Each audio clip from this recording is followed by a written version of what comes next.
We've seen high winds, rain, sleet, hail, I guess lightning, that was yesterday, and snow. Right, all yesterday. Mother Nature has reminded us that she can be complicated and sometimes unpredictable. In this week's Compute This, how to protect your computer against her mood swings. Thor Schrock from Schrock Innovations returns. Good to see you, Thor. You know, guys, only in Nebraska can we have all 4 seasons compressed into a It's- 24-hour period. yesterday. I know, I liked Saturday a lot better than yesterday, and I know I'm not alone. So this is really something simple that you can do to protect your computer, especially when you're talking about the weather. You know, when it starts to get lightning and thundery, April showers, bring May flowers and all that stuff, and we start getting into severe weather season, every year we talk about surge protectors, because that's when people think about surge protectors. You know, every time there's a lightning strike, I mean, for a computer repair company, that's like a cash register dinging, because we're already getting the emails about burnt power supplies, my computer won't turn on, what's going on with it. So I suspect, you know, today we're going to have to put in an order for a bunch of power supplies, because over the next week we're going to see, as computers reboot and then don't come back on, people aren't going to know that their power supplies got zapped. Not necessarily from lightning. Everyone thinks lightning is the big thing, but it's these microsurges that happen within your home that you cause within your home that are the real culprit. So turning on an appliance, for example, when the lights sort of take a short dip and are back up, something like that can cause harm. Or right? like when you run your air conditioner and your heater in the same day. You know, Right, no kidding. you know that. Been there. The yeah. power jumps up and down every time your air conditioner kicks on. Same thing. It's pulling power. Or if you ever pop a breaker and you flip that breaker back, that's a huge surge on the line. Or, you know, the other day I lost a power supply at my house. You know, I had a computer I didn't really care about. I didn't have it on any surge. It was just plugged right into the wall because I just did not care about this computer. It was doing some stupid thing. I don't even know what. Until of course it went down. Then I was like, oh man. Right. Because they were working on the power in our neighborhood in Papillion, and 1,300 customers had power interruptions, about a dozen power interruptions in a day. Yeah. Wow, And that'll fry a that computer. surge, it took a brand new power supply and zapped it in a day. So talk about these surge protectors that you're talking about, because I've seen, you know, you can get a strip at whatever box store for like $12, right? Yep, you can. But this is something else that you're talking about. Right, these so surge the ones you protectors. buy for $12, basically surge protectors have different ratings. And the $10, $12 ones you get at the box stores are the lowest rated surge protectors. 400 to 600 joules of protection. They'll keep you through maybe one surge. And then after that, they become a glorified power strip. So you know, they don't turn off, they don't alert you in any way. And as a consequence, people who buy these, and a lot of people do, have them under the desk, and they don't know they're not protecting their stuff anymore. They think, oh, it's on a surge protector, it's fine. But the surge protector has been used up. It doesn't heal. No. In other words. No, surge protectors don't heal. A lot of people think that, you know, well, it'll recover. You know, if I push that little button on the side, it comes back on, right? That's a circuit breaker, just like in your basement. The surge protector, even if you buy one of the big battery backup surge protectors, that it's just the same surge protector with a giant battery strapped on the back. Over time, what happens is if you have a surge protector, like one of these, you know, cheapo ones from a box store, 600 joules of protection, you take a 400 joule surge, you have 200 joules of protection left.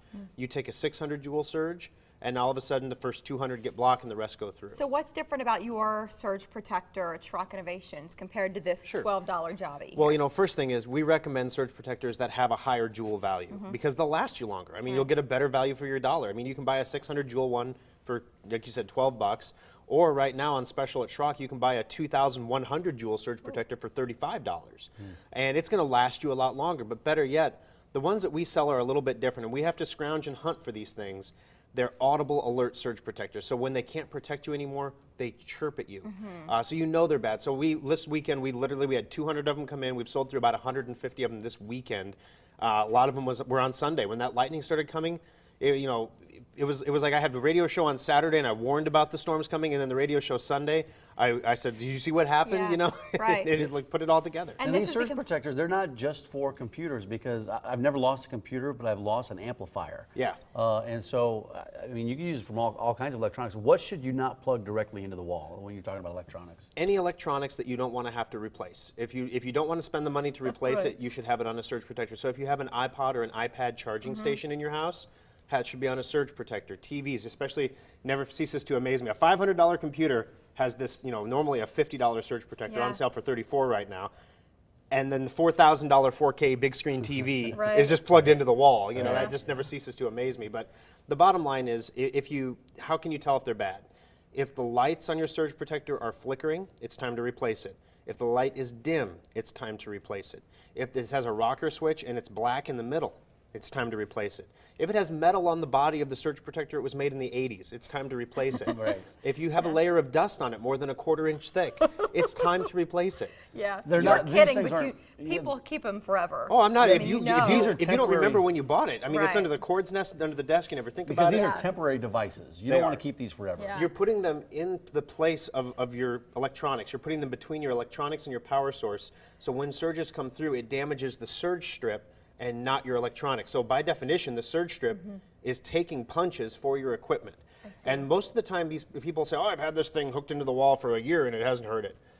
The trouble is, it's every one of these little micro surges that come through take a little bit Yeah. of life off and a little bit of life off. It's like smoking cigarettes. You're not going to die if you smoke one cigarette. But if you smoke a pack a day for 15 years, you're going to take some time off your life. You know, it's just kind of how the world works. We have about a minute left. I'd love to show you this information again, and it's not that there's an end date for this sale. It's just while supplies last. Yeah, we have that about you can 50 save. left. Yeah, just $34.99 for these surge protectors. Great savings there. And we'll also show you the location information if you want to call the one nearest you. In less than a minute, if you can, this new email I got from Pinterest that said you better change your password because Yeah. there's this threat. What's going on with that? All right, if you heard about this Heartbleed vulnerability, the internet, everything that's secure and safe on the internet, everything that handles a password is protected by a secure socket layer. Since secure socket layers were introduced way back in the beginning of the internet, there was a programmatic flaw in them that supposedly nobody knew about. And so that flaw would allow a bad guy to go to, say, your bank's website and literally download the list of usernames and passwords from the bank website, all of them. So, or from Pinterest, all the user accounts, or from Facebook, all the user accounts. And so, you know, there's no trace left behind if they do attack this. No one knows if anyone's exploited this before. There's rumors that the NSA may have been exploiting it. Bottom line is, if you have sites that have information that you want to protect, you're supposed to roll your passwords frequently anyway. This is any site, any password. Any site, any password. Just roll your passwords. You know, it's a great thing. Ask your kids to come up with a nonsense word, or your grandkids to come up with a nonsense word, and they'll be Hubenmojiga. Right. And you figure out how to spell it, and that's your new password. Especially your banking password. Yeah. That's one Especially, thing they're yeah. recommending. Financial passwords. Laura, thanks for your time this morning. Thank Good you. to see Thanks, guys. Good to see All right, you. there's a new TV show coming to tomorrow night to FX. Yeah. It's getting a lot of buzz. It's called Fargo, and it's done kind of in the same spirit as the movie. Yeah, how similar are the two? Stars Billy Bob Thornton and Martin Freeman will join us coming up next.